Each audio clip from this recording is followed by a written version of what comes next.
الحمد لله نحمده ونستعينه ونستغفره ونؤمن به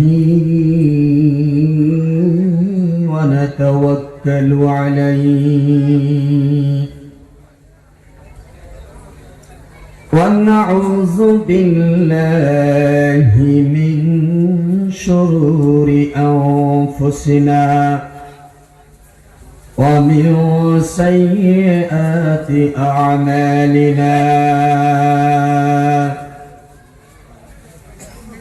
من يهده الله فلا مضل له ومن يضلله فلا هادي له ونشهد أن لا إله إلا الله وحده لا شريك له ونشهد أن سيدنا ونبينا وحبيبنا ومولانا محمدا عبده ورسوله الذي أرسله بالحق بشيرا ونذيرا وداعيا إلى الله بإذنه وسراجا وقمرا منيرا فقد قال الله تعالى في كلامه المجيد والفرقانه الحميد أعوذ بالله من الشيطان الرجيم بسم الله الرحمن الرحيم إلا من تاب وآمن وعمل عملا صالحا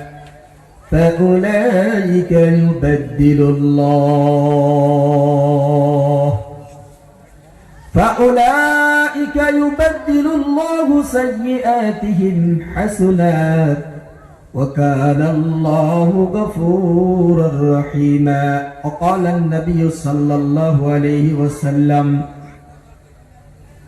خيركم من تعلم القرآن وعلمه أو كما قال عليه الصلاة والسلام وقال الله تعالى في شان حبيبه ونبيه إن الله وملائكته يصلون على النبي يا أيها الذين آمنوا صلوا عليه وسلموا تسليما اللهم صل على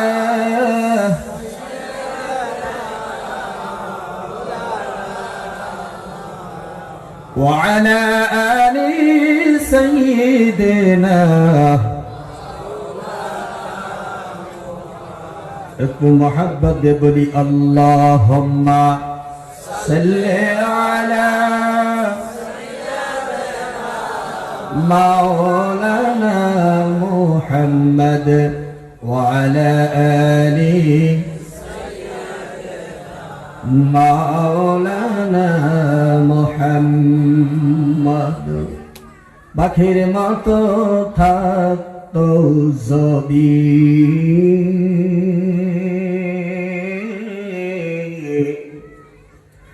ও আমার দুটি দানা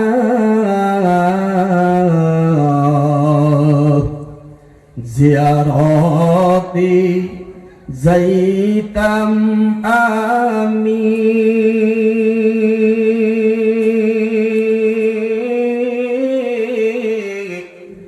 ওই সোনার মদিনা আল্লাহুম্মা সাল্লি আলা مولانا محمد وعلى آله مولانا মুহাম্মদ একটু প্রাণ খেলে জিকির করি লা ইলাহা জোরে লা ইলাহা ইল্লাল্লাহ লা ইলাহা লা ইলাহা জোরে লা ইলাহা মারহাবা লা ইলাহা লা ইলাহা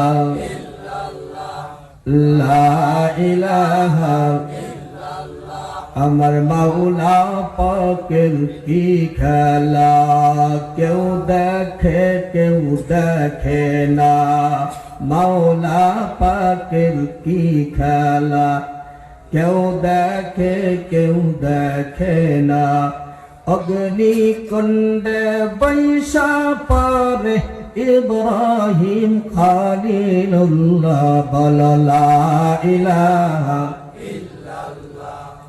লা ইলাহা আমার মাওলা পাকের কি খেলা কেউ বোঝে কেউ বোঝে না মাওলা পাকের কি খেলা কেউ বোঝে কেউ বোঝে না হাসান শহীদ জহর পানে হুসাইন শহীদ কারবালা বল লা ইলাহা মোহাব্বত লা ইলাহা আর পরি লা ইলাহা ইল্লাল্লাহ কে যাবিরে আইরে আয় চল যাই সোনার মদিনায় দেখলে সবই পাগল হবি দেখলে সবই পাগল হবি ঘরে থাকতে পারবি না বল লা ইলাহা আর পরি লা ইলাহা কে যাবি রে আইরে আয় চলো যাই সোনার মদিনায় কে যাবি রে আইরে আয় চলো যাই সোনার মদিনায় দেখলে নবী পাগল হবি দেখলে নবী জাহান্নামে জ্বলবি না বল লা ইলাহা আর পরি লা ইলাহা মুহাম্মাদুর রাসূলুল্লাহ সবাই মহব্বতে বলি সাল্লাল্লাহু আলাইহি ওয়াসাল্লাম সাউন্ডার একটু দেন সাউন্ডার কম করিস সাউন্ডার একটু বাড়িয়ে আজকের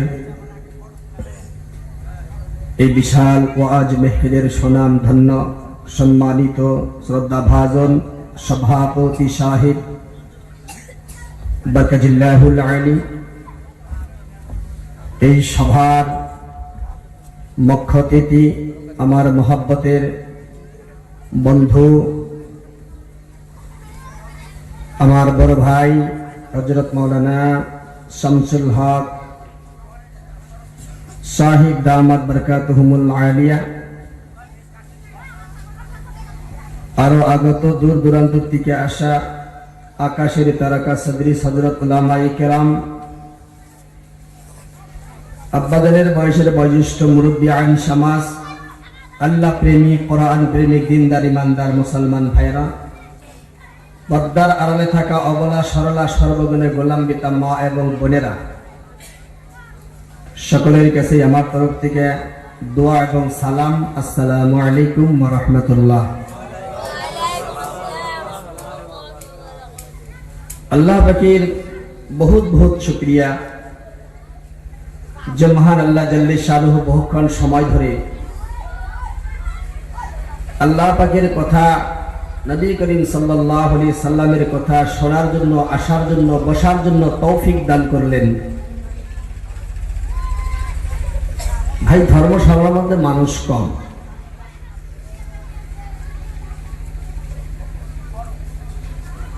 দুনিয়ার কোন নাচ গান, দুনিয়ার কোন ধামাকা ফাংশন, বাণিজ্য মেলা, বিভিন্ন ধরনের অনুষ্ঠানে দেখা যায় মানুষ বেশি, কিন্তু ধর্ম সভায় মানুষ কম। এর অর্থ হইল যে পৃথিবীর ভিতরে ৭৩টা ভাগ করা হবে মানুষকে, মাত্র ১ ভাগ মানুষ আল্লাহর জান্নাতে যাবে, সুবহানাল্লাহ। আর ৭২ ভাগ মানুষ কোথায় যাবো আমরা চিন্তা করি। যদি ৭২ ভাগ মানুষ জান্নাতে যেত তাহলে সবাই জায়গা হইতো না। জায়গা হইতো কি? হাদিসের মধ্যে আছে ৭৩ ভাগের মাত্র ১ ভাগ জান্নাতে যাবো, যার কারণে এর মানুষ কম।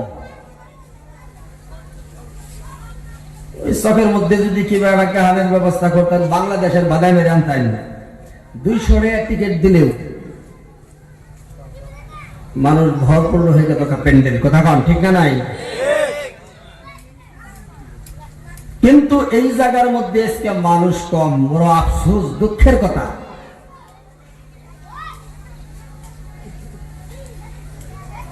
ইসলামটারে আমরা মানছি, কিন্তু পরিপূর্ণভাবে আমরা মানি নাই। কোরআন মানি কিন্তু পরিপূর্ণ না, নবী মানি কিন্তু পরিপূর্ণ না, ভিতরে গণে না। তার কারণ আজকে আপনারা এই জায়গার মধ্যে বসিয়া একটা করে শ্বাস, একটা করে প্রশ্বাস আপনারা ছাড়বেন, প্রত্যেকটা শ্বাস প্রশ্বাসের বিনিময় আল্লাহ পাক আমার আপনার আমল নামার মধ্যে ১০ করে নেকি দান করবে, সুবহানাল্লাহ। কিন্তু হাদিসের মধ্যে কয় না যে বাজারে চার দোকানে বইয়া গল্প করলে শ্বাস প্রশ্বাসের নেকি পাওয়া যাবে, তাই কি কইছে? আমার আপনার কাম, প্রত্যেকটা কামই খালি আমাদের উল্টা। প্রত্যেক মসজিদে আজান হয়, দেখবার যে মসজিদের বুগল দেয় মানুষ গেতাছে, আজান সোমবারও নইছে, সেন্টার বহি মেলা করল, বুঝছেন না? সেন্টার বহি মেলা করল।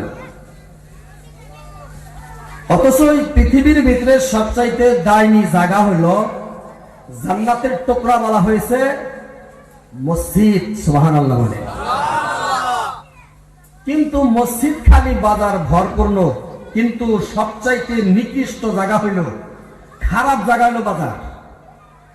বাজারে মানুষ বেশি না মসজিদে বেশি? কথা কম না কেন? বাজারে বেশি। অথচ সাহাবা ইকরামদের জামানার মধ্যেই কোন সাহাবা যদি আয়া জিজ্ঞাসা করত যে অমকে বাড়িতে আছে, অমক সাহাবা নবীর ওমর রাদিয়াল্লাহু তাআলা আনহু বাড়িতে আছে, নাই। কোথায় গেছে? মসজিদে। কখন আসবে? কয় জানি না। কেন? কোন দিন ফজরের সময় গেছে, এশার পরে বাড়ি আসছে। কিন্তু আমরা দেশের মানুষরা যদি বলা হয় যে খালেক ভাই বাড়িতে আছে, রহমান ভাই বাড়িতে আছে, নাই। কোথায় গেছে? মসজিদে। কখন আসবি? কয় এসে পড়ছে বলে। হাসানা নাই? হাসানা গো? করিম ভাই বাড়িতে আছে বলে, নাই। কনে গেছে? সেন্টারে। কোন সময় গো? কয় জানি না। কয় কোন দিন সেন্টারে গেলে একবার ব্যাগের ভরাই পড়ে, সেন্টারের মধ্যে কিছু লাস্টে কুকুর কিছু ঘুরে না, কুকুর থাকে না কিছু, ওই টাইমে দেখবেন তাও বাজার দেখো বানিয়েছে। অথচ বাজার কিন্তু সবচাইতে নিকৃষ্ট আর উৎকৃষ্ট জায়গা হলো মসজিদ। নবীজি বলছে, ও খত্তবের বেটা ওমর, ওদেরকে তোমরা ইমানদার হিসাবে সাক্ষী দিতে পারো যারা মসজিদ আবাদ করে, মসজিদে যায়, সুবহানাল্লাহ বলে। আর ইমানদারের শুধু মৃত্যুটাই বাধা। মৃত্যুর সাথে সাথে, কবরে যাওয়ার সাথে সাথে ইমানদারের কবরটা জান্নাতের বাগান হয়ে যাবে।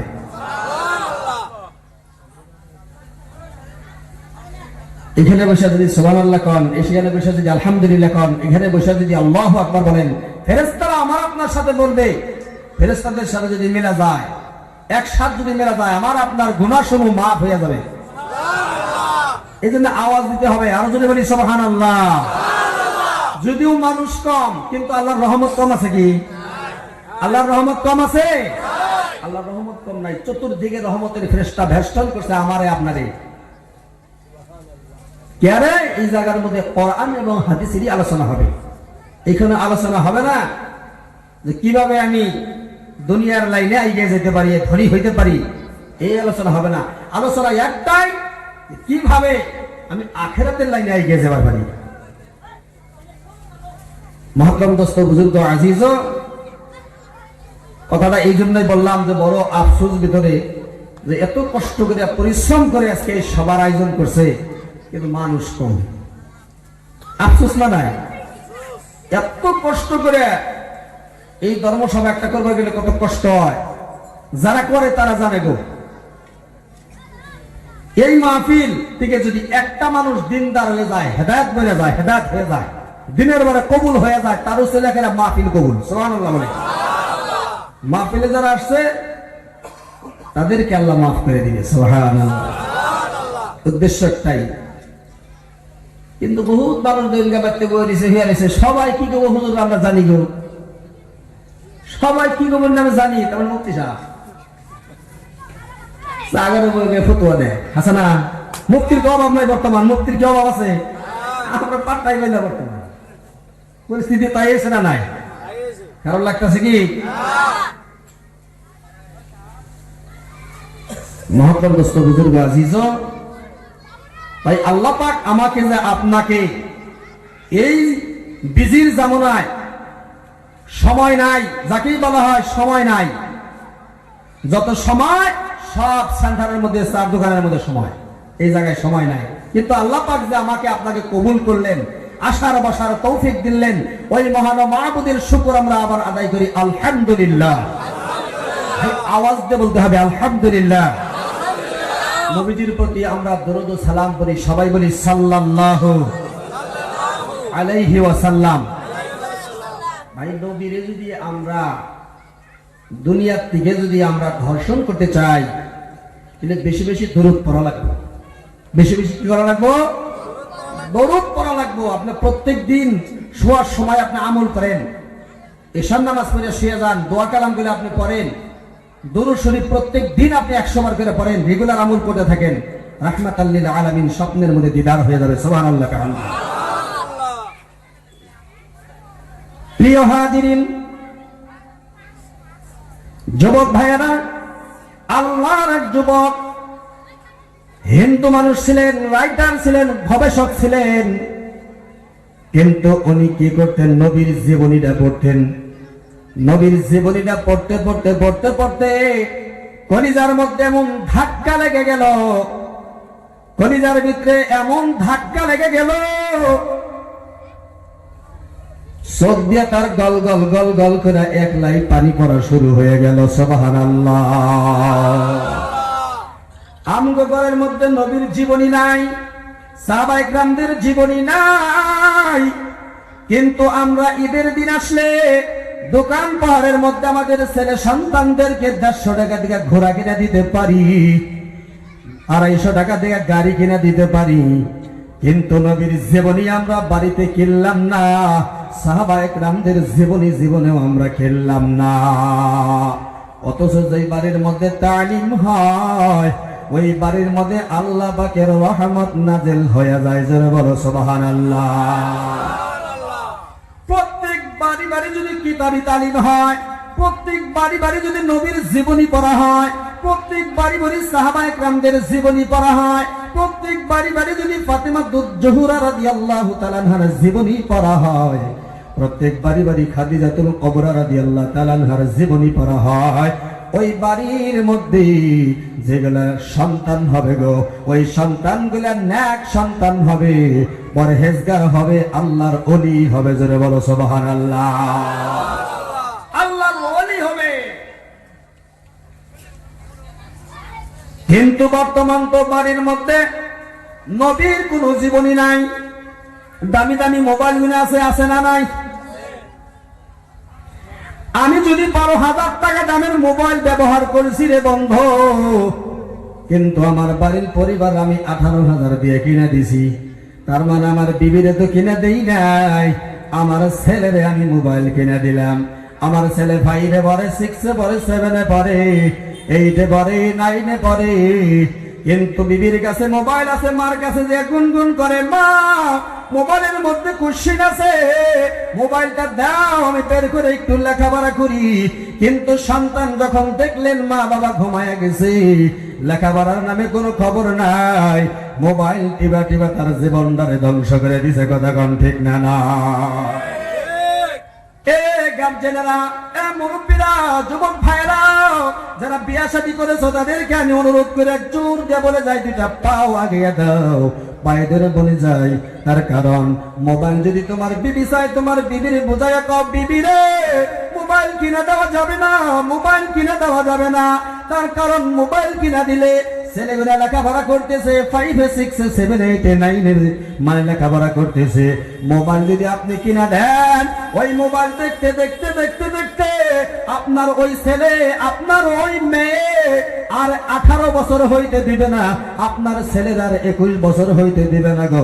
দেখবেন 14 বছর, 15 বছর, 16 বছরের ছেলে মেয়েকে বিবাহ করার লাগে। কথা কোন ঠিক না? নাই। অথচ সরকারে বাধা করছে। সরকারে যদি বাধা না করতো, একটা দিনও কিন্তু ছেলে মেয়েগুলা বিয়া বন্ধ থাকতো না। কথা কোন ঠিক না? ঠিক। কিন্তু সরকারে বাল্য বিবাহ বন্ধ করেছে। একমাত্র সরকারকে আমরা ভয় করতেছি, ভয় করা লাগছিল আমার আল্লাহরে, কিন্তু আল্লাহরে তো আমরা ভয় করি না। সন্তানরে আপনি মানুষ বানান, সন্তানরে আপনি কি করেন, মানুষ বানানোর পর আপনার সন্তানরে আপনি মোবাইল কিনে দেন, আপনি গাড়ি কিনে দেন। আপনার ছেলের বয়স যখন 18 হয়ে গেছে বা 17 হয়ে গেছে, আপনার ইনকাম আছে, আপনি ঠিকাদার, আপনি চাকরিজীবী, আপনি বুদ্ধিজীবী, আপনি জ্ঞান আপনার অনেক আছে, আপনার টাকা বলে আপনি মালদার, মালদার বলে আপনার একটা ছেলে আছে বলে এই ছেলেটা গুনগুন করে, বাবা গো গাড়ি কিনা দাও, গাড়ি দাও। এমন গাড়ি আপনি কিনা দিলেন, গোয়াড়া একবারে ওষা। কথা এখন ঠিক না? নাই। এমন উষা গাড়ি কিনা দিছে, ওর মায়ের নিয়ে যদি ও বরবাড়া যায়, সিট টাইমটা ফাঁকে, স্পেড ব্রেকার যদি থাকে, সিট টাইমটা ফাঁকে পড়বো। কথা কোন ঠিক না? নাই। আপনার ছেলের ওই গাড়ি 2 লাখ টাকা, 2.5 লাখ টাকা কিনা দেওয়ার অর্থ হইল আপনার ওই ছেলে আব্দুর রহমান, আব্দুল খালেক, আব্দুল মালিকের মেয়েকে দেখাবে। কথা কোন ঠিক না? না।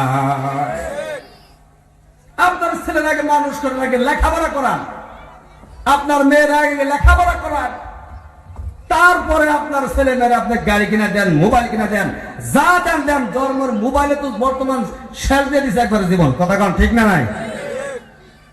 মোবাইলে তুমি কথা করতো অভাবই নাই। বাচ্চা যদি 3 জন মানুষ থাকে, 5টা মোবাইল আছে না, 2টা বেশি আছে। বন্ধুগণ আমার, মুরব্বিগান, বিশ্ব নবী বলেন, কুল্লুকুম রাইন কুল্লুকুম মাসউলুন আন রাইয়াতিহি আও কামা ক্বালা নবী সাল্লাল্লাহু আলাইহি সাল্লাম। তোমরা প্রত্যেকজন এক একজন করে গার্জিয়ান, তোমরা প্রত্যেক একজন এক একজন করে তোমার জিম্মাদার, তোমরা এক একজন মুরব্বী, তোমাদেরকে জিম্মাদারি দেওয়া হয়েছে, তোমাদেরকে দায়িত্বশীল বানিয়ে দেওয়া হয়েছে, তোমাদেরকে যে গার্জেন হিসাবে দুনিয়ার মধ্যে পাঠানো হয়েছে, এই গার্জেনের দায়িত্ব তুমি পুরা করতে হবে। তুমি যে একজন গার্জেন, তুমি যে একজন জিম্মাদার, এই জিম্মাদারের হক যদি তুমি আদায় না করো, কিয়ামতের দিন আল্লাহ পাকের আদালতে তোমার আসামি হইতে হবে। আল্লাহ পাকের আদালতে কি হইতে হবে? আসামি হইতে হবে। বন্ধুগণ, মুরব্বিগণ, আমাদের ছেলেকে, আমাদের মেয়েগুলা যদি লেখাপড়া করতেছে, তাদেরকে আমরা লেখাপড়ার মধ্যে আমরা মনোযোগ দিয়ে দিই। আমি বলি না যে আমাদের মতন খালি হুজুরি তোমরা বানাও, তোমার ছেলে স্কুলে পড়ে পড়াও, কোনো অসুবিধা নাই।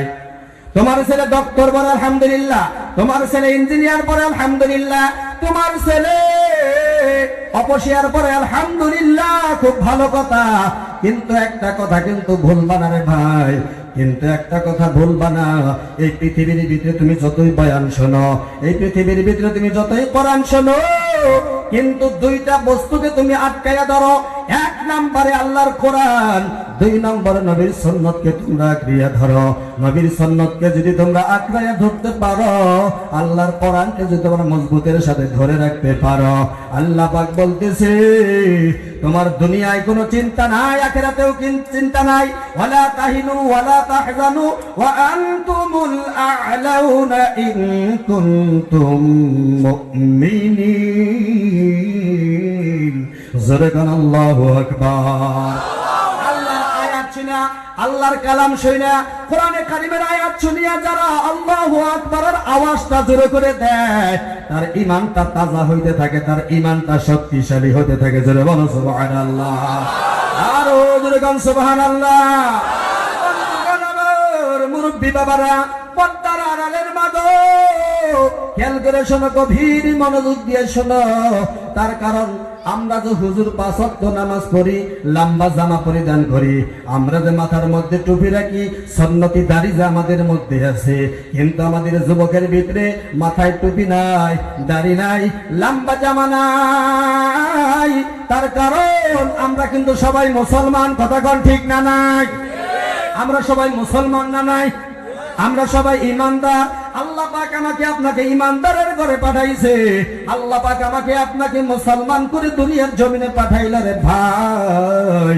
ও মুরব্বী বাবারা, খেয়াল করে শোনো, লক্ষ্য করে শোনো, গভীর মনোযোগ দিয়ে শোনো। তার কারণ একটা কথা আমাদের হতে পারে মাহফিল থেকে হেদায়েতের জরিয়া। তার কারণ আল্লাহ পাক বলতেছে, ও যুবকেরা শোনো, এ যুবকের দল তুলে পা লাগিয়ে দাও, পায়ে ধরে বলে যায় আমি তো একজন যুবক, আমার মাথার মধ্যে আমি টুপি দিলে আমার ভালো লাগে, কিন্তু যুবকেরা যদি মাথায় টুপি দেয় ভালো লাগে না। আমি দাড়ি রাখছি আমার ভালো লাগে, যুবকেরা দাড়ি রাখে না, ভালো লাগে না। তার কারণ আমরা হুজুররা যে কালেমা পড়ছি, যুবকেরা সাধারণ মুসলমানেরা তো সেই কালেমা পড়ছে। কথা কোন ঠিক না বে ঠিক না? কালেমা আলাদা আছে, আলাদা আছে কি? আমরা যে ইসলাম রে মানছি, হায় হায়, আমরা যে ইসলামকে আমরা মানছি, যুবকেরা তো সেই ইসলাম। আমার আল্লাহ কোরআনে ডাক দেয়া বলছে, বান্দারে ইয়া আইয়ুহাল্লাযীনা আমানু দুখুলু ফিস-সিলমি কাফা। যুরকান আল্লাহু আকবার, আরো যুরকান আল্লাহু আকবার। আল্লাহ বলতেছে, বান্দারে তুমি ইসলামের ভিতরে পরিপূর্ণভাবে দাখিল হয়ে যাও। ইসলামের আধা তুমি হইও না, তুমি 3 ভাগের 1 ভাগ হইও না, 4 ভাগের 1 ভাগ হইও না। ইসলামের ভিতরে তুমি পরিপূর্ণভাবে দাখিল হয়ে যাও। জোরে কান সুবহানাল্লাহ। বন্ধুগণ আমার, মুরব্বীগণ আমার, একটা বেমার বাড়ির মধ্যে লাইগা গেছে। আজকে আমরা ভালো না, আমাদের বিবিরা ভালো না, আমাদের মায়েরা ভালো না, যার কারণে আমাদের ছেলে সন্তানের ভিতরে নবীর কোনো সুন্নত পাওয়া যায় না। কথা কোন ঠিক না নাই? মাথার মধ্যে অল্প করা চুল রাখছে, সাইরা সাইডা রাখছে। মদিনার নবী বলে কিয়ামতের এগুলা হলো আলামত। কথা কোন ঠিক না নাই? আমরা তো সুন্নতি তরিকায় চুল রাখি, 3 তরিকার 1 তরিকায় চুল রাখতে হবে, কিন্তু আমাদের মাথার মধ্যে সুন্নত নাই। আমাদের হয় হয় আমাদের মাথার থেকে পায়ের তালা পর্যন্ত একটা সুন্নত আমাদের খুঁজে পাওয়া যায় না। আমরা লম্বা জামা পিন্দা ভালো পাই, কিন্তু যুবকেরা লম্বা জামা পিন্দা ভালো হয় না। তার কারণ কপালে আগুন লাগছে রে যুবক। তার কারণ যুবককে নবীজি পছন্দ করেছে। নবী আমার যুবকদের সাথে কোরআনের আলোচনা করতেছে। কিসের আলোচনা করে? কিসের আলোচনা করে? কোরআনের আলোচনা করতেছে। এমন সময়ের মধ্যে একটা যুবক এসে হাজির। ওই যুবকটাকে বিশ্ব নবী আমার কি করলেন? চাদর বিছিয়ে দিছে। সুবহানাল্লাহ। চাদর বিছাইয়া দিছে। তখন ওই চাদরটা ওই যুবক মানে এর মধ্যে নিছে, বুকের মধ্যে নিছে, বুকের মধ্যে নিছে। আর বলতেছে, মদিনার নবী গো, আপনার চাদর আমাকে বসার জন্য আপনি বিছাইয়া দিয়েছেন, এটা কোনোদিন সম্ভব না। চাদরের মধ্যে সমাইতেছে আর চাদর গুলা বুকের মধ্যে রাখছে। আর ওই যুবক দোয়া করতেছে, আল্লাহ রাহমাতাল লিল আলামিনের কদরটা, সম্মানটা তুমি আরো বাড়াইয়া দাও। সুবহানাল্লাহ। বন্ধুগণ আমার, রাহমাতাল লিল আলামিনের উম্মত যতক্ষণ পর্যন্ত জান্নাতে যাওয়ার জন্য পারমিশন না পাবে, ততক্ষণ পর্যন্ত কোন নবীর উম্মতরা আল্লাহর জান্নাতে যাইতে পারবে না। সুবহানাল্লাহ। নবীজির উম্মত যতক্ষণ পর্যন্ত আল্লাহর জান্নাতে যাওয়ার জন্য পারমিশন না পাইবো ততক্ষণ পর্যন্ত কোন নবীর উম্মতরা জান্নাতে যাওয়ার জন্য পারমিশন পাবে না। সুবহানাল্লাহ বলে। আমরা কিন্তু সাধারণ নবীর উম্মত না। নবীর জীবনী পড়তে গিয়া, নবীর আলোচনা করতে গিয়া আল্লাহর কোন যুবক, আল্লাহর কোন পাগল, নবীর কোন আশিক যদি চোখ দিয়ে গল গল করে পানি ফালাইয়া দিতে পারে গো, ওই লোকটা নবীর সাথে আল্লাহর জান্নাতে যাবে। বলতেছিলাম বিরাট বড় গবেষক হিন্দু রাইটার, উনি আল্লাহর কোরআন পড়তেছে। সুবহানাল্লাহ বলেন। নবীজির জীবনী পড়তে পড়তে তার চোখ দিয়ে গল গল করে পানি যখন পড়ছে, মদিনার নবী রাহমাতাল লিল আলামিন স্বপ্নের মধ্যে এসে ডাক দেয়, যুবক, যুবক রে, আয় আয় আমার হাতে তুই কালেমা পড়ে মুসলমান হয়ে যা। জীবনের ভিতরে যত গুনাহ করছস, আমার আল্লাহ তওবা করার কারণে, আমার হাতে কালেমা পড়ে মুসলমান হওয়ার কারণে আল্লাহ তার জান্নাতের মেহমান বানাইয়া দিবে। উনি ওই যুবকটা কি করলেন, বিশ্ব নবীর জীবনী পড়ে নবী আমার যখন কি করছেন, ওই যুবককে ডাক দিছেন, কলেমা পড়েছে। স্বপ্নের মধ্যে যখন কলেমা পড়েছে, কলেমা পড়ার পর যখন জাগ্রত হয়ে গুনগুন করে কান্না শুরু করছে, সকালবেলা উঠিয়া বিবি সাহাব নাস্তা নিয়ে আসছে। লা ইলাহা ইল্লাল্লাহ, জোরে লা ইলাহা ইল্লাল্লাহ, লা ইলাহা ইল্লাল্লাহ, লা ইলাহা ইল্লাল্লাহ, জোরে লা ইলাহা ইল্লাল্লাহ, আরো জোরে লা ইলাহা ইল্লাল্লাহ, আলা ইলাহা মুহাম্মাদুর রাসূলুল্লাহ। বন্ধুগণ আমার, মুরব্বী বাবারা, যখন স্বপ্নের মধ্যে মুসলমান হয়ে গেলেন, জাগ্রত হইয়া উনি কান্দা শুরু করছে। সকালবেলা বিবি নাস্তা নিয়ে আসছে, কিন্তু নাস্তা করে না, নাস্তা করে না। বলে, স্বামী আমার, আপনি কেন আজকে আমার নাস্তা পাক করেন না? অন্যদিন আমি নাস্তা নিয়ে আসি, আপনি কেন আজকে আমার নাস্তা পাক খান না? উনি আরো কান্দে, যুবক আরো কান্দে। বলে, বিবি রে, আমি যে আজকে স্বপ্নের মধ্যে যা দেখিছি রে বিবি, আমি আজকে স্বপ্নের মধ্যে যা দেখছি, এই কথা বললে তুই দেশের মানুষের কাছে বলে দিবি, দেশের মানুষ আমাকে বাঁচাবে না। বলে, কি দেখেছেন? বলে, এমনে এমনে ঘটনা। মদিনার নবীর জীবনীটা আমি পড়তে গিয়ে আমার চোখ দিয়ে গল গল করে পানি পড়লো। অমনি অবস্থায় আমি রাত্রিবেলায় শুয়ে বললাম, মদিনার নবী আইসা স্বপ্নের মধ্যে এসে আমার কালেমা পড়ে মুসলমান বানাইয়া দিছে। আমি হইলাম মুসলমান, তুই হইল হিন্দু। আজকে তুই অপবিত্র, তুই হইল নাপাক। তুই নাপাক অবস্থায় যদি আমার খানা বানাই দিছ, এই খানা আমি খাইতে পারি না।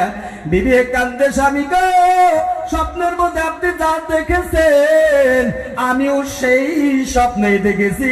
মদিনার নবী শুধু আপনার কালেমা পড়ায় না, আমারও মদিনার নবী কালেমা পড়ে মুসলমান বানাইয়া দিছে। আরো জোরে বলতে হবে সুবহানাল্লাহ। বন্ধুগণ আমার, মদিনার নবীর জীবনী যদি আপনাদের সামনে তুলে ধরা হয়, ঘন্টায় ঘন্টায় পার হয়ে যাবে, কিন্তু জীবনী শেষ হবে না। মা বোনেরা আমার, খেয়াল করে শোনো, গভীর মনোযোগ দিয়ে শোনো। তোমরা কিন্তু সাধারণ মা না, তোমরা সাহাবা একরামদের মা, তোমরা হাফেজ সাহেবদের মা, তোমরা বড় বড় আদর্শওয়ালাদের মা, তোমরা কিন্তু খাদিজার মতন মা। যদিও খাদিজার না, কিন্তু তোমরা খাদিজার মতনই একজন নারী। কথা কোন ঠিক না ঠিক? ও মা গো, তোমার মতন কত মা 5 ওয়াক্ত নামাজ পড়ে, তাহাজ্জুদ পড়ে, আমল করে, স্বামীর খেদমত করে, স্বামীর হুকুম মানে। তুমি কেন পারো না? তুমি কেন পর্দা করো না? আমার আপনার মতন কত যুবক কৃষি কাম করে, 5 ওয়াক্ত নামাজ পড়ে, আছে না নাই? আমার আপনার মতন যুবক পিলপিলির ড্রাইভার, কিন্তু 5 ওয়াক্ত নামাজ পড়ে, আছে না নাই? আমার আপনার মতন যুবক চাকুরি করে, সরকারি চাকুরি করে, কিন্তু 5 ওয়াক্ত নামাজ পড়ে। বিএসসি, এমএসসি, এসডিসি, এই ধরনের যত বড় বড় বড় বড় চাকরিজীবী আছে, 5 ওয়াক্ত নামাজ পড়ে। ও বুড়া বাবারা, তোমার মতন বুড়া লাঠি ভর দিয়া 5 ওয়াক্ত দিয়া জামাতে নামাজ পড়ে, তোমরা কেন পড়ো না? তার কারণ কপালে আগুন লাগছে রে, কপালে কিন্তু আগুন লাগছে। এই আগুন নিবাইতে গেলে, আগুন লাগছে খান্দারপুর, পানি যদি দেই আমরা বন্তিপুর তেলে কি আগুন নিভবে? কথা কন।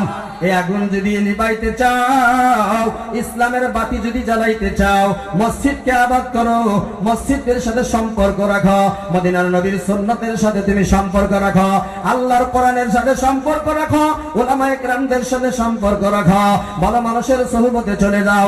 ভালো মানুষের সোহবতে থেকে থেকে থেকে থেকে থেকে থেকে আবু বকর মুসলমান হইয়া জান্নাতের সার্টিফিকেট পাইয়া গেল। জোরে বলো সুবহানাল্লাহ। বিশ্বনবী মুহাম্মদ রাসূলুল্লাহ সাল্লাল্লাহু আলাইহি সাল্লামের সাহাবারা হিন্দু ধর্মের মানুষ থাকার পরে নবীর সহবতে যখন গিয়েছেন, নবীর সুন্নতের উপর যখন আমল করেছে, তখন কি করেছেন? তারা কি হয়ে গেল? বড় বড় আদর্শওয়ালা হয়ে গেল, তারা জান্নাতের সার্টিফিকেট পেয়ে গেল।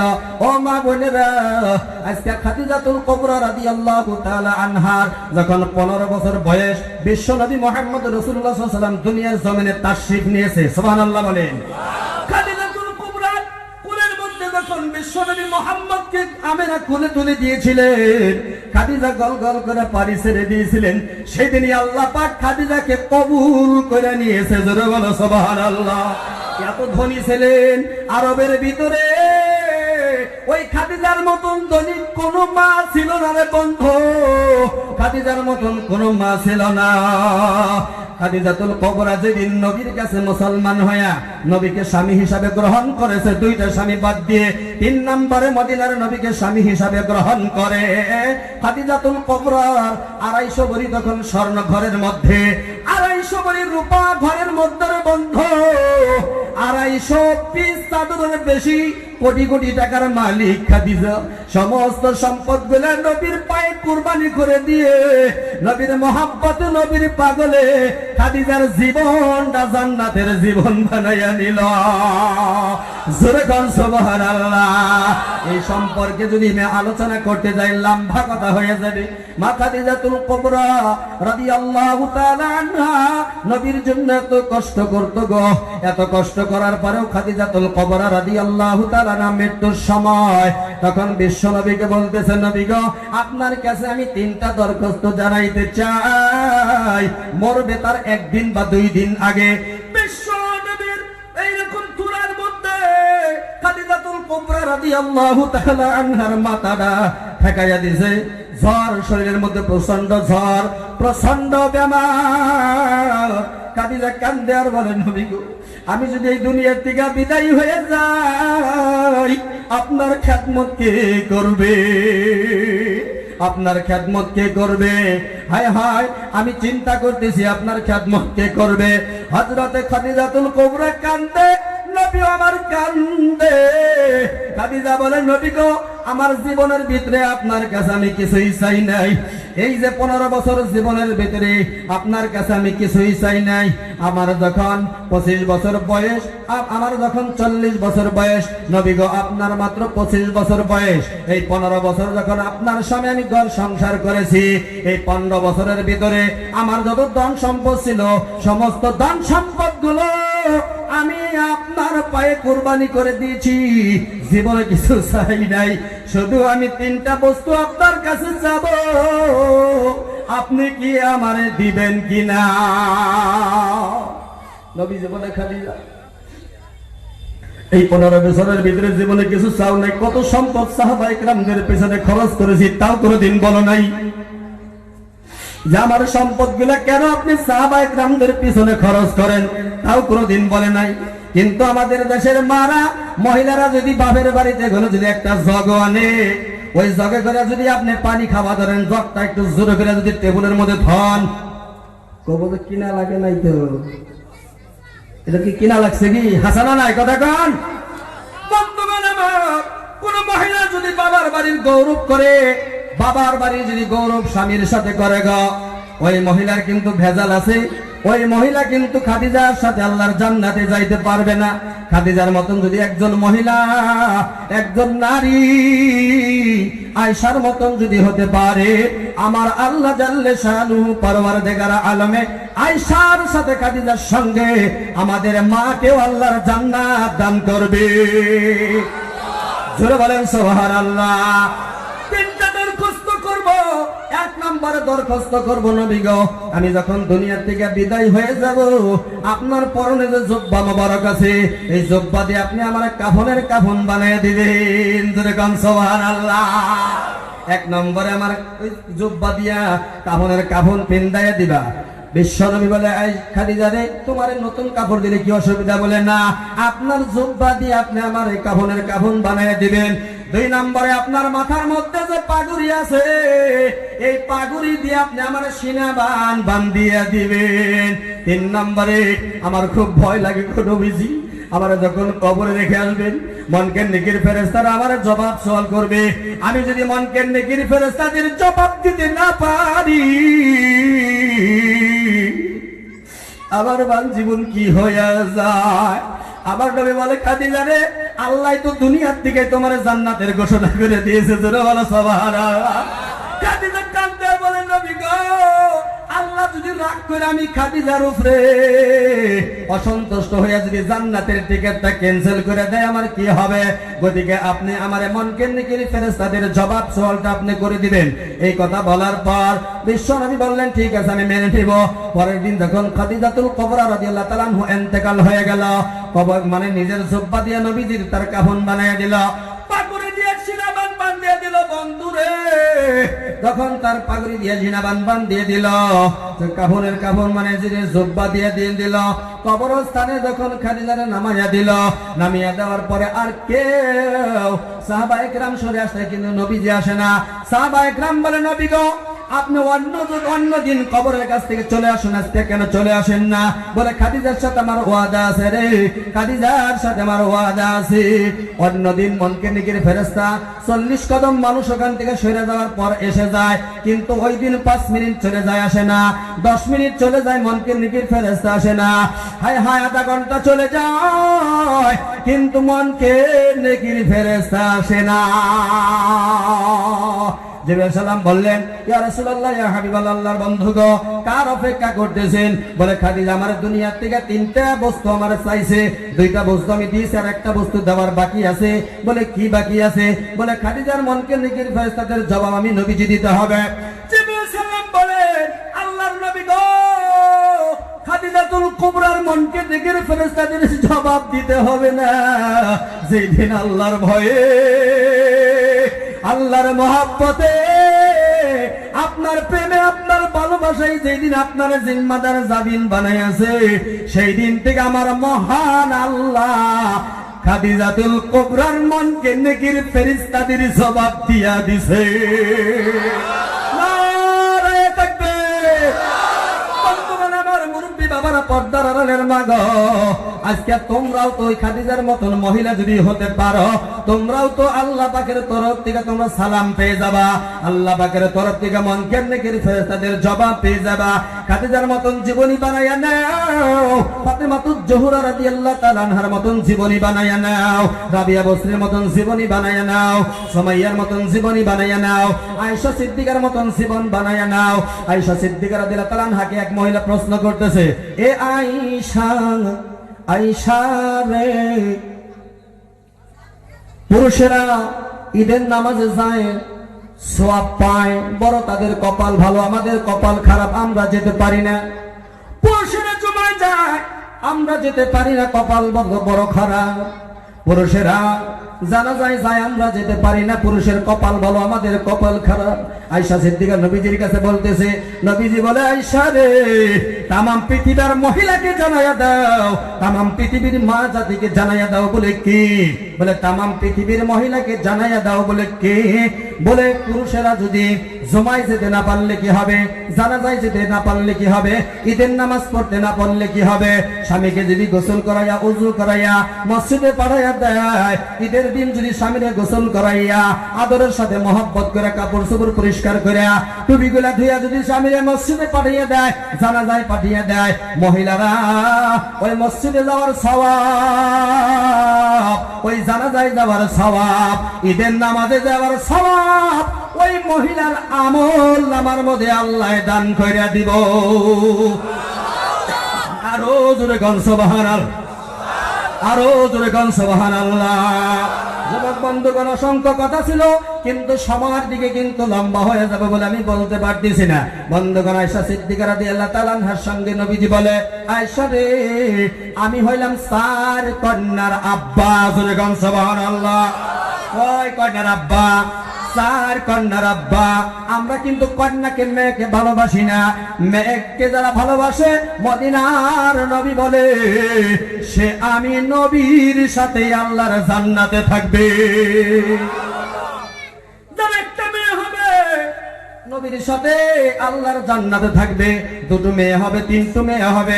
মেয়েকে যদি ইসলাম শিক্ষা দিয়েছে, কোরআন শিক্ষা দিয়েছে, ভালো করে বিবাহ শাদী দিয়েছে, পরহেজগার বানিয়ে দিয়েছে, নেককার বানিয়ে দিয়েছে, আল্লাহর নবী বলে 3 কন্যার পিতা, 2 কন্যার পিতা আমি নবীর সাথে আল্লাহর জান্নাতে থাকবে। জোরে কোন সুবহানাল্লাহ। আরো জোরে কোন সুবহানাল্লাহ। মেয়েকে ভালোবাসে না, একবার সারা মেয়েরে ভালোবাসে না, বুঝছেন? মেয়েরে কি করে না? ভালোবাসে না। 6টা মেয়ে হয়েছে, গুইনা গুইনা। কয়টা হয়েছে? কয়টা হয়েছে? ওই আরেকবার গর্বে আবার মানে হামাইছে, গর্বে আবার সন্তান হবো। বিবিরে কইতেছে, বিবিরে এই তারিখে যদি তোর যদি মেয়ে হয়, তোর আমি তালাক দিয়ে দিই। নাউজুবিল্লাহ। জোরে কোন। আচ্ছা, মহিলার কি কোনো দোষ আছে না? এখন সেদি সন্তান দেওয়ার মালিক কারা? মেয়ে সন্তান দেওয়ার মালিক কে? ছেলে সন্তান দেওয়ার মালিক মহিলা। কান্তাছে কান্তাছে কান্তাছে, কানতে কানতে অস্থির, আল্লাহ তুমি আমার ইজ্জত তুমি রক্ষা করো, আমার সম্মান তুমি রক্ষা করো, আমি আর দ্বিতীয় স্বামী আর গ্রহণ করতে চাই না। ওই মহিলা কানতেছে, কানতে কানতে কানতে কানতে হঠাৎ করে ওই মহিলার স্বামীকে স্বপ্নের মধ্যে দেখাইতেছে 2জন লোক আসছে, 2জন ফেরেশতা আসছে। আসিয়া বলে, এ কন্যা সন্তানের বাবা দাঁড়াও। বলে কেন? বলে দাঁড়াও। দাঁড়াইছে, কয় হাত 2টা এরকম সরাইয়া দাও। হাত 2টা সরাইয়া দিছে। ফেরেশতা 2জনে টাইনা টাইনা টাইনা টাইনা হেসরাইতে হেসরাইতে নিয়ে যায়। কয় আমারে কোথায় নিয়ে যাও? বলে তোমার জাহান্নামে নিয়ে যায়। যেরকম নাউজুবিল্লাহ। কোথায় নিয়ে যাও? বলে জাহান্নামে। বলে কেন? বলে তোমার বিবিরে তালাক দিলা, আল্লাহ তোমার উপরে কথার উপরে অসন্তুষ্ট হয়ে গেছে, তাই নাকি? বলে হ্যাঁ, জোর করে নিয়ে যাইতেছে। জাহান্নামে যখন প্রথম দরজাটা পেয়ে গেছে, ওই মেয়ে যখন প্রথম দরজা পেয়ে গেছে, ওই বাবার বড় মেয়েটা জাহান্নামের দরজা ধরে দাঁড়ায় আছে, খাড়াইয়া আছে। যেরকম সুবহানাল্লাহ। মেয়েটা বলে, ফেরেশতারা তোমরা কারা? বলে আমরা আল্লাহর ফেরেশতা। বলে কারা নিয়ে আইসাও? বলে এই লোকটারে জাহান্নামে দিব। বলে কেন? বলে এই মেয়েটার উপরে, এই মানুষটার উপরে আল্লাহ নারাজ হয়ে গেছে। বলে না না না, এই মানুষটার মেয়ে আমি বড় মেয়ে, আমার বাবারে জাহান্নামে দিবে আমি মানবো না, এই দরজা দিয়ে আমি জাহান্নামে যেতে দিব না। জোরে কোন সুবহানাল্লাহ। 2 নম্বর দরজার সামনে নিয়ে গেছে। 2 নম্বর দরজার সামনে নেওয়ার পর এবার মানে 2 নম্বর মেয়েটা দাঁড়িয়ে আছে জাহান্নামের দরজা ধরে। জাহান্নামের দরজা ধরে তখন দাঁড়িয়ে আছে, বলতেছে, মেয়ে তুমি সরে যাও, মহিলা তুমি সরে যাও। বলে কেন? বলে এই লোকটাকে জাহান্নামে দাও ভাই দরজা দিয়ে। বলে না, এই লোকটার 2 নম্বর মেয়ে আমি, আমার বাবার আমি জাহান্নামে যাইতে দিব না। জোরে কোন সুবহানাল্লাহ। 3 নম্বর মেয়ে দাঁড়িয়ে আছে, 4 নম্বর গেটে গেছে, 4 নম্বর মেয়ে দাঁড়িয়ে আছে, 5 নম্বর গেটে গেছে, 5 নম্বর মেয়ে দাঁড়িয়ে আছে, 6 নম্বর গেটে গেছে, 6 নম্বর মেয়ে দাঁড়িয়ে আছে। 7 নম্বর গেটে যখন যাবে, জাগনা পায়া গেছে, জাগনা পায়া চিৎকার করতেছে, আল্লাহ আমি তওবা করলাম, আমার 7 নম্বর আমার বিবির গর্ভে যে সন্তান হবে, সেই সন্তানটা তুমি কন্যা সন্তান দিয়ে দিও। আরো জোরে কোন সুবহানাল্লাহ। বন্ধুগণ, আমার মেয়েকে আপনারা ভালোবাসুন। মদিনার নবী বলে, যারা মেয়েকে ভালোবাসে, যারা বেশি বেশি মেয়ে সন্তান আছে, যার সর্বপ্রথম মেয়ে সন্তান হয়, ওই সংসারের মধ্যে আল্লাহ পাকের রহমত নাজিল হয়ে যায়। জোরে কোন সুবহানাল্লাহ। লম্বা কথা হয়ে যাবে, তার কারণ লম্বা কথার আলোচনা নাই। এই যে কথার কথাই কিন্তু যুবকরা বিবির সাথে কাইজা ফাসাদ করে না নাই? কথা কয়, কথার কথা এখানে কয় তালাক দিব, কথার কথাই কিন্তু তালাক দিব, কিন্তু তালাকের কথা সাবধান বলবেন না। তার কারণ আল্লাহর ওলি বুজুর্গ মাশায়েখ যারা, তার বিবির সাথেও তারা কাইজা করছে, কিন্তু সাথে সাথে মাসাল্লার সমাধান তারা পেয়ে গেছে। জোরে বলো সুবহানাল্লাহ। হযরতে আবু হানিফা রাহমাতুল্লাহ আলাইহির উস্তাদ হযরতে হাম্মাদ রাহমাতুল্লাহি আলাইহি। আবু হানিফা আমাদের ইমাম, কার ইমাম? জোরে কোন। আমাদের ইমাম আবু হানিফা রাহমাতুল্লাহ আলাইহির ওস্তাদ আম্মার রাহমাতুল্লাহ আলাইহির বিবির সাথে একদম তর্ক বিতর্ক হয়ে গেল। হঠাৎ করে যখন তর্ক বিতর্ক হয়ে যায়, সন্ধ্যা রাত্রিতে বলতেছে, বিবি রে কথা কও, বলে না কথা বলবো না, বলে কথা কও, বলে কথা বলবো না, কথা কও, বলে কথা বলবো না।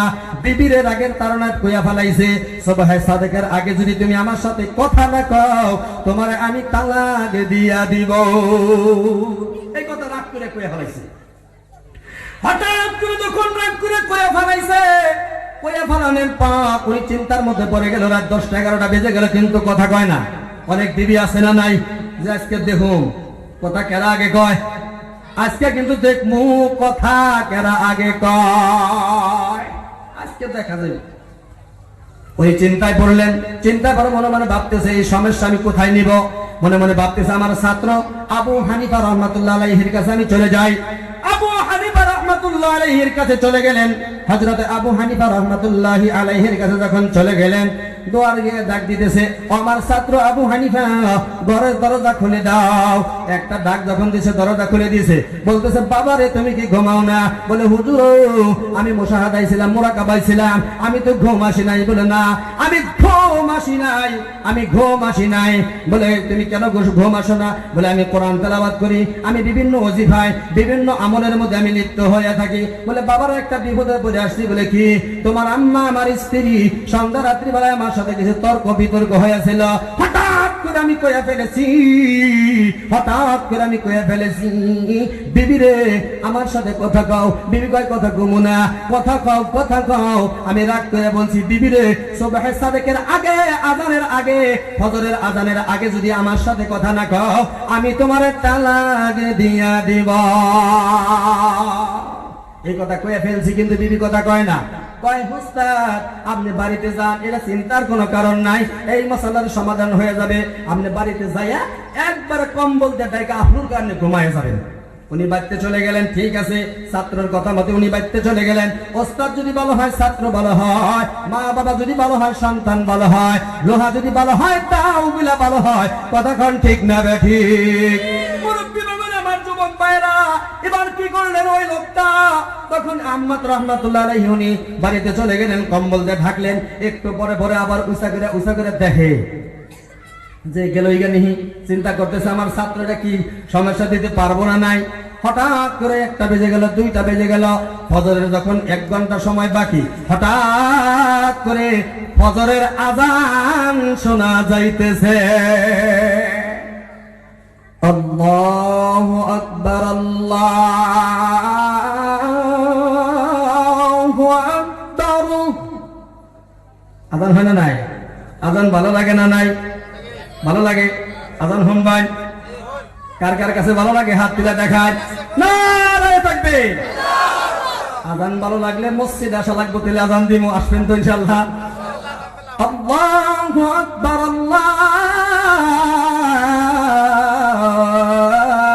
আল্লাহু আকবার।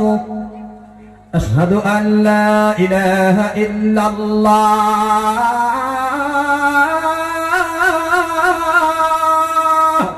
আল্লাহু আকবার। আশহাদু আন লা ইলাহা ইল্লাল্লাহ। আশহাদু আন্না মুহাম্মাদার রাসূলুল্লাহ। আল্লাহু আকবার বলেন। আশহাদু আন্না মুহাম্মাদার রাসূলুল্লাহ। حي على الصلاة، حي على الصلاة، حي على الفلاح، الصلاة خير من النوم। এই শব্দটা ফজরে হয় না নাই? জান মানে এই শব্দটা হইছে অমনি, মানে আম্মাত রাহমাতুল্লাহির বিবি কয়, এই মৌলবি হাস, এই জানি চলে গেলাম, তালাক হয়ে গেছি, ফজরের আযান হয়ে গেছে। দরজাটা জান খুলছে, বন্ধ। দরজাটা জান খুলছে, খুলিয়ে দেখে গাট্টি বন্ধা বস্তা বাইন্দা উনি যাইতেছে, রওনা হয়ে গেছে। আবু হানিফা রাহমাতুল্লাহ বলে আম্মা জান কোথায় যান? সুবহানাল্লাহ কবেন না? আরো জোরে আম্মা জান কোথায় যান? বলে তোমার উস্তাদ, তোমার আব্বা জান, তোমার উস্তাদ আমার সন্ধ্যা রাত্রিতে বলছিল আজান দাও, মানে বিবিরে কথা কও, কিন্তু আমি বলছি কথা বলবো না। তোমার উস্তাদ বলছে সুবহে সাদেকের আগের আজানের আগ পর্যন্ত, ফজরের আজানের আগ পর্যন্ত কথা না কইলে আমি তালাক হয়ে যাব। এখন তো ফজরের আজান হয়ে গেছে, আমি তালাক হয়ে গেছি। ভাই আম্মা জান গরিবের টাইমটা দেখেন, সময় কত বাকি আছে। গরিবের টাইম দেখে আরো ফজরের আজানের 1 ঘন্টা সময় বাকি আছে। আরো জোরে গান সুবহানাল্লাহ। পয়লা দিলে কিসের আজান? আবু হানিফা রাহমাতুল্লাহ আলাইহি বলে আম্মা জান এটা হলো আপনার তালাক ফিরানো আজান। আমি আইসা আপনার দুয়ারে মুড়ি আইসা আজান দিছি, আপনি যাতে করে আমার উস্তাদের সাথে আপনি কথা বলেন। কথা কইছে না নাই? তালাক হয় না, সুবহানাল্লাহ বলেন। এইভাবে তারা সমস্যার সমাধান দিত, আর আমরা কি দিবার পারুম? ওই জন্য আমাদের বিবিগণকে আমরা তালাকের কথা বলবো না। বন্ধুগণ খেয়াল করে শোনো।